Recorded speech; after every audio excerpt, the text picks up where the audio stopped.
Bitch, I get my money right. Bitch, I get my money right. Welcome to another episode of King Rose Podcast. So I was thinking about something just the other day, yesterday to be exact, walking around after my workout. I influence anybody. You know, I love to see how people being out, being black and healthy, moving around. I'll probably share some of my details.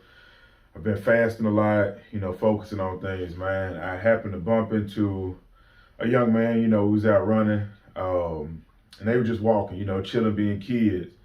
They riding their bikes or whatever.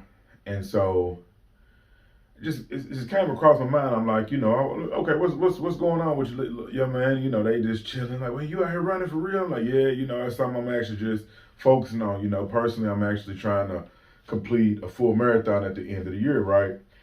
And so it just came to my mind as like, having a conversation with the young brothers of just like, what are some things that they can actually do? It's in the area that I'm in, it's not as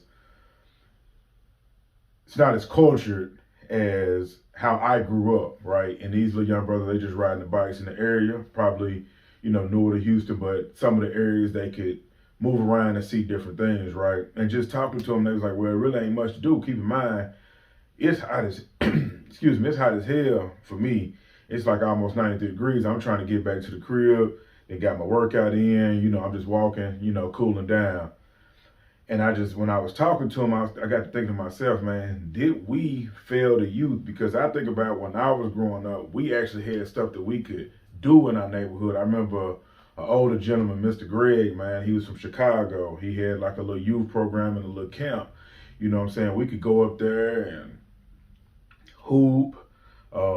He had a little arcade, play pool, kickball over in the yard, and all type of stuff, man. And that was one thing that we could do. We had a summer camp that we actually went to that was ran by, like it was a bunch of the cats we shot down to. I remember like Doc and some of the old heads that played football that you were around. And you know what I'm saying? You grew up in those camps. Either you went to like the YMCA camp if your folks had a little bread, or you went to the hood camp that was at the Poe Clark Convention Center from the city I'm from, right?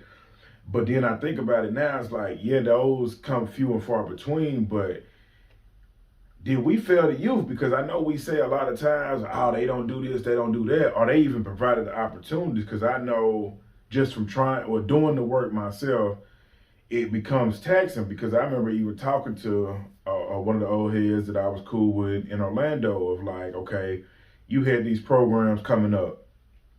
What made you all go away from those programs, right?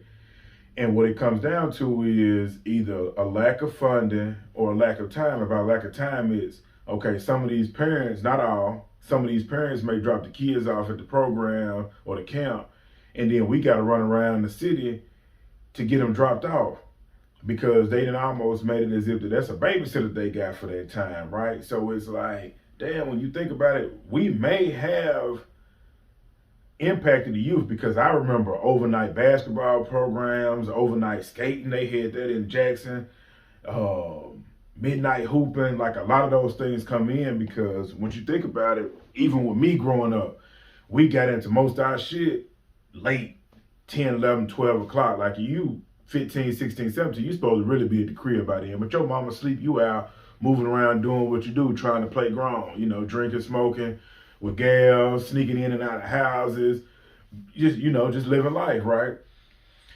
But when you look around and when you talk to people, it ain't a lot of that. It's starting to resurge and come around because they understand, like, what are these kids supposed to do?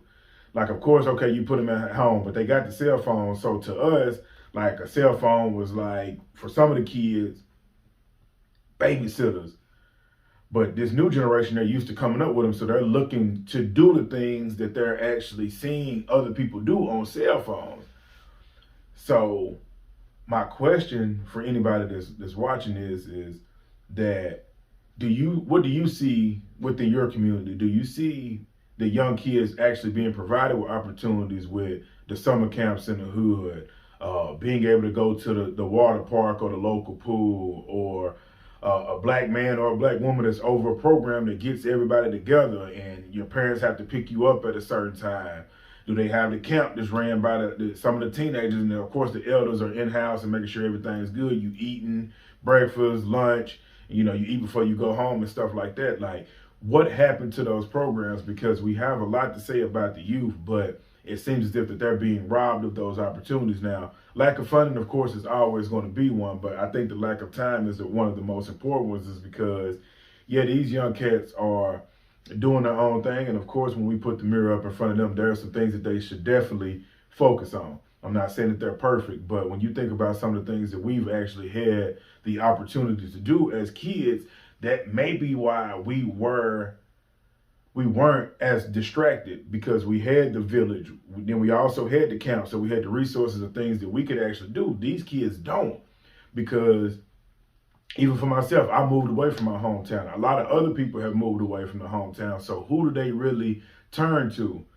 And so if they use the example of, okay, this is what we see on TV, this is what we see on video games, this is what I've seen on my phone, who is really guiding them? Because I'm not gonna say there's not the OG. Yeah, I will say that there's not the OGs in the hood. Most of them are locked up or dead.